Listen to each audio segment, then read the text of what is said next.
La Navidad no es pagana. La verdad histórica que casi nadie explica.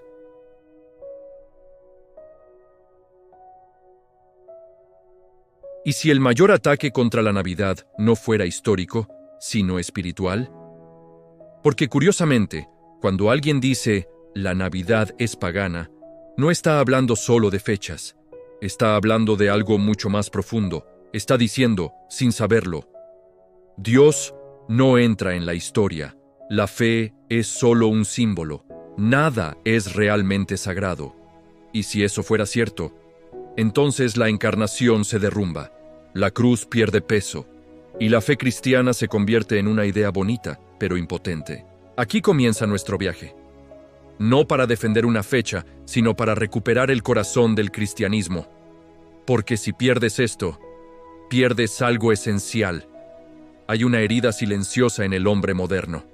No grita, no sangra, pero enfría el alma.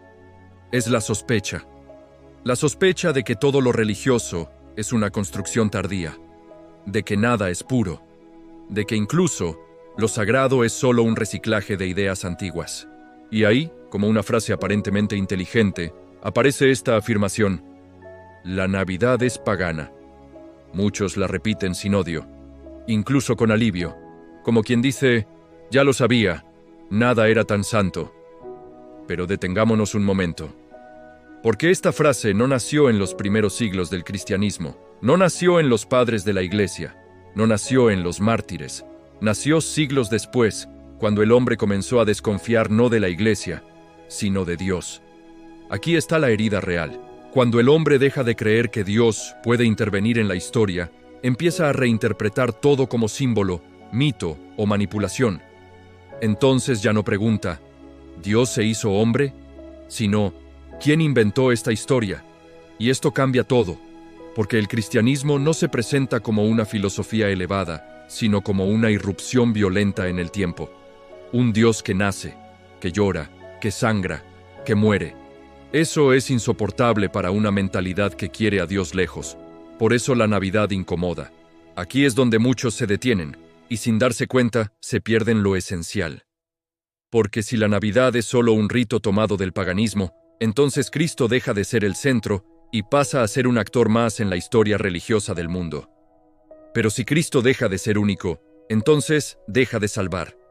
Y aquí viene una pregunta que casi nadie formula.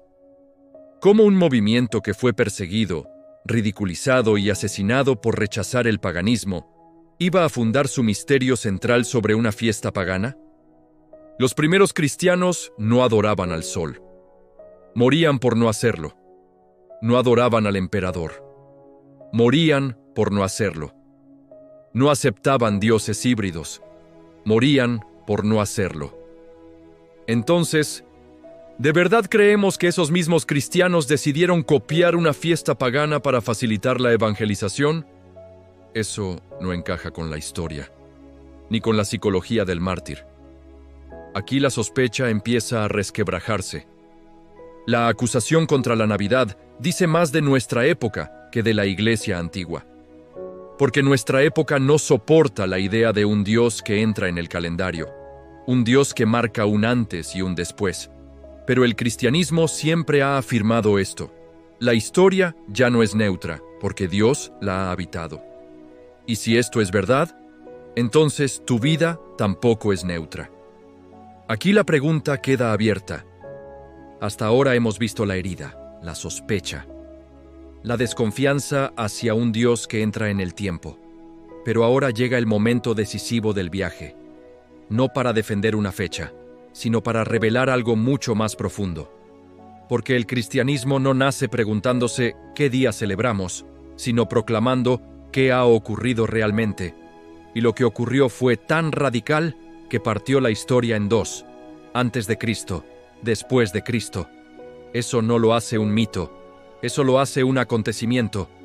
Los primeros cristianos no pensaban como nosotros, no separaban fe e historia. No creían en casualidades sagradas, creían en una providencia que gobierna incluso el tiempo. Y aquí aparece una clave que casi nunca se explica en los debates sobre la Navidad. Una clave profundamente bíblica.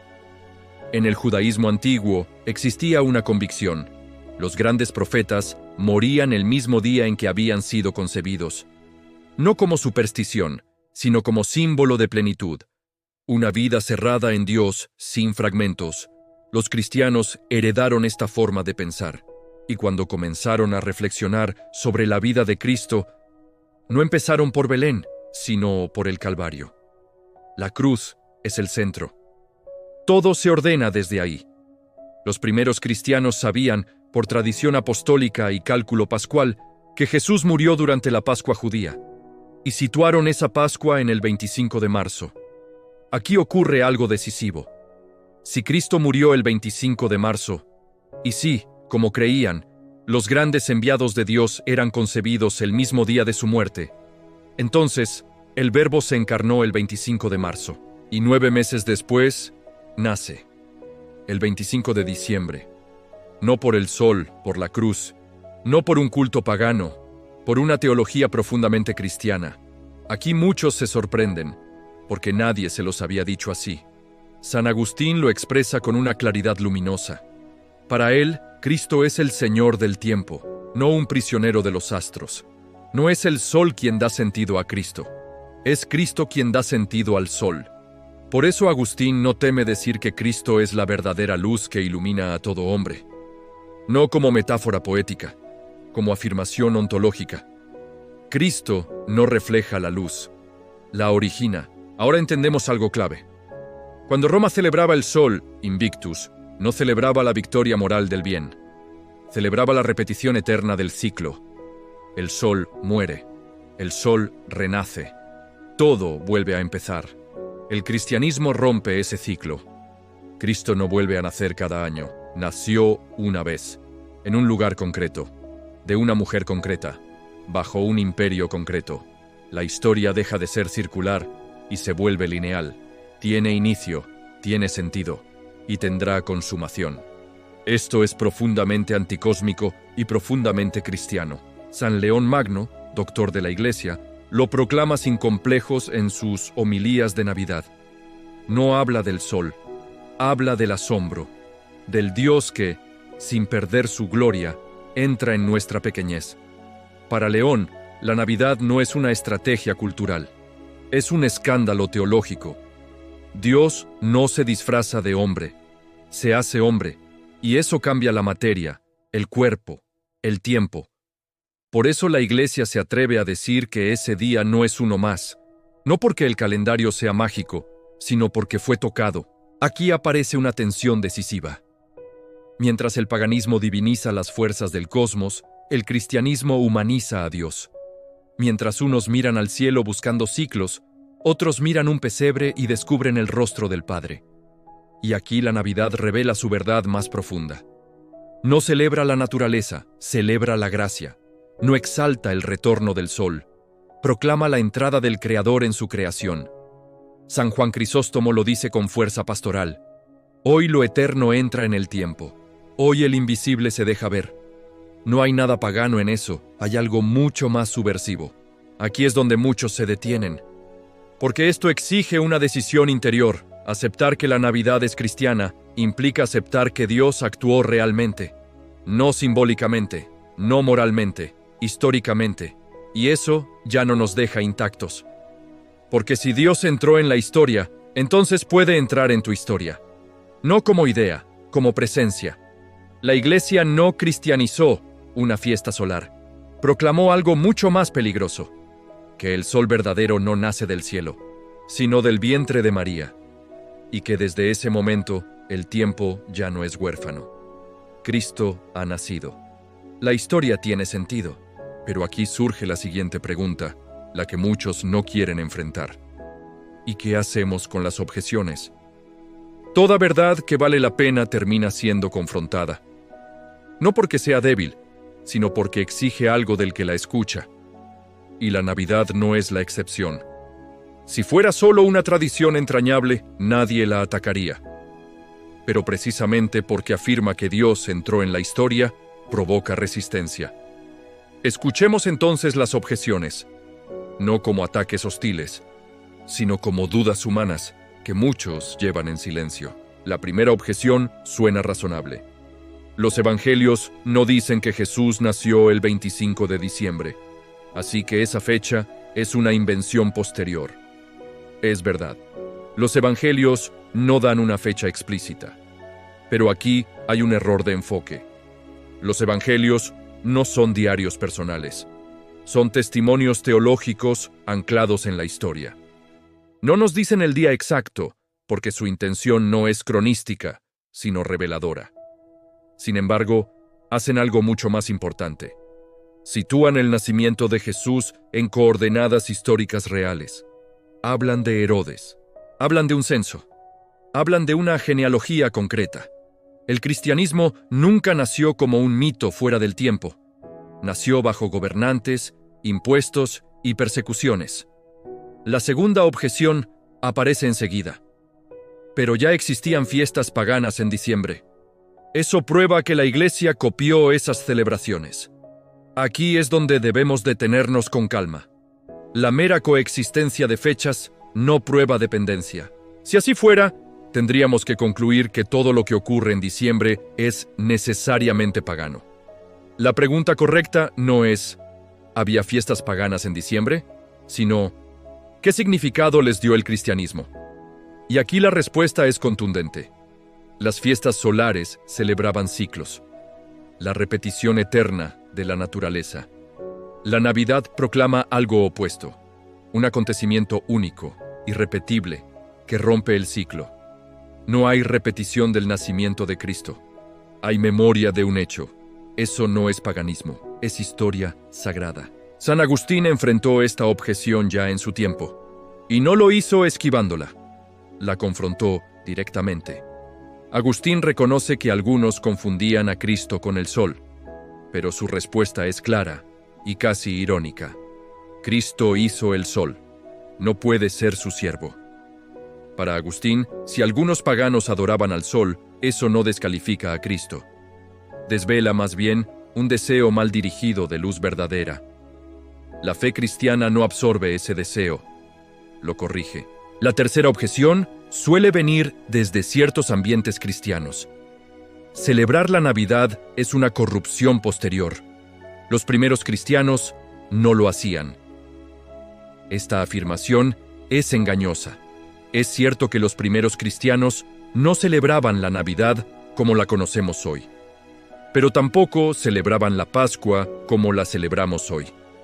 La liturgia se desarrolla, la fe se profundiza, la conciencia del misterio crece. Lo que importa no es cuándo se comenzó a celebrar, sino qué se estaba celebrando. Y lo que se celebraba era la encarnación. Desde el principio, San Juan lo proclama sin ambigüedades. El Verbo se hizo carne. No dice, el Verbo pareció carne. No dice, el Verbo inspiró carne. Se hizo. Y eso exige ser celebrado. Otra objeción, más moderna, apela a la sospecha institucional. La Iglesia necesitaba una fecha para consolidar su poder. Pero esta objeción se derrumba cuando recordamos algo esencial. Durante los primeros siglos, la Iglesia no tenía poder. Tenía mártires. No tenía influencia política. Tenía catacumbas. No imponía calendarios. Enterraba a sus muertos. ¿De verdad creemos que una iglesia perseguida se dedicaba a diseñar estrategias culturales para dominar el imperio? Eso es leer la historia al revés. La Navidad no nació del poder, nació de la fe. Aquí tocamos el nervio más profundo de todas las objeciones, porque en el fondo no se trata de fechas, se trata de esto. ¿Puede Dios intervenir realmente en la historia o no? Si la respuesta es no, entonces todo es sospechoso. Pero si la respuesta es sí, entonces la Navidad no es un problema, es una consecuencia. San León Magno lo expresa con una frase que corta como cuchillo. Reconoce, cristiano, tu dignidad. ¿Por qué? Porque Dios se ha hecho hombre, no simbólicamente, no mitológicamente, realmente. Y aquí la confrontación llega a su punto máximo. Aceptar la Navidad implica aceptar que Dios se hizo pequeño. Y eso humilla al orgullo moderno, que prefiere un Dios abstracto antes que un niño vulnerable. Por eso muchos rechazan la Navidad no por pagana, sino por incómoda. Porque un Dios que nace no puede ser manipulado, o lo adoras o lo ignoras. No hay término medio. Y ahora, después de mirar de frente todas estas objeciones, queda una última etapa. No histórica, no intelectual, existencial. ¿Qué haces tú con un Dios que ha entrado en tu tiempo? Después de todo lo que hemos visto, hay algo que ya no podemos hacer. No podemos fingir que esto es solo un debate histórico, porque la Navidad, al final, no se defiende con argumentos, se acoge con el corazón. Hasta ahora hemos hablado de fechas, de padres de la Iglesia, de historia, de objeciones legítimas. Pero ahora el camino se estrecha, porque la pregunta decisiva no es si la Navidad es pagana. La pregunta es otra, mucho más incómoda. Si Dios realmente entró en la historia, ¿qué significa eso para la tuya? El cristianismo no anuncia una idea elevada ni una moral refinada. Anuncia un hecho. Dios se hizo niño. Y eso es desconcertante. Porque un Dios niño no impone, no amenaza, no conquista por la fuerza. Un niño solo puede ser acogido o rechazado. Aquí la Navidad revela su verdad más profunda. No es una fiesta para demostrar que sabemos más, sino para reconocer que necesitamos ser salvados. San León Magno, en una de sus homilías de Navidad, dice algo que atraviesa los siglos. El Hijo de Dios se ha hecho hijo del hombre para que el hombre llegue a ser hijo de Dios. No es una frase bonita, es una afirmación peligrosa. Porque si eso es verdad, entonces tu vida no es irrelevante.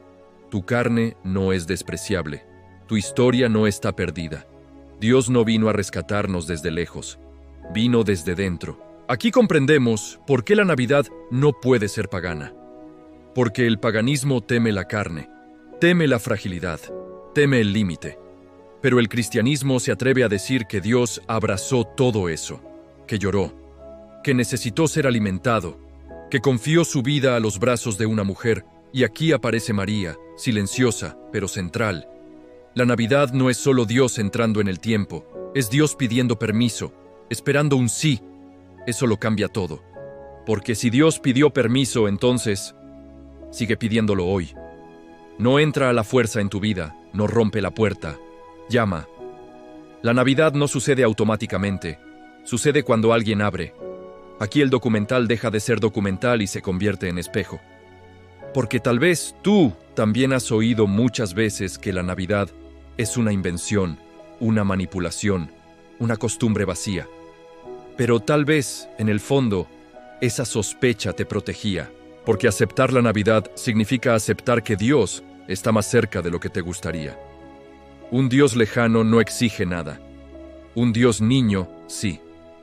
Exige ternura, exige humildad, exige conversión. Por eso muchos prefieren un Cristo simbólico, etéreo, deshistorizado. Pero el cristianismo no nos da esa opción, nos da un pesebre. Y ante un pesebre solo hay dos posturas posibles: arrodillarse o pasar de largo. San Agustín lo entendió bien. Después de buscar a Dios en ideas elevadas y sistemas complejos, terminó encontrándolo en la humildad de Cristo. Y escribió algo que parece dirigido a nosotros hoy. Temía encontrar a Dios tan pequeño. Tal vez esa es la verdadera resistencia a la Navidad, no su origen histórico, sino su cercanía. Si Dios nació en la historia, entonces tu historia importa. Si Dios asumió la carne, entonces tu cuerpo no es un error. Si Dios entró en el tiempo, entonces tu tiempo puede ser redimido. Eso es lo que celebramos. No una fecha robada, no un rito reciclado. Celebramos que Dios no se quedó fuera.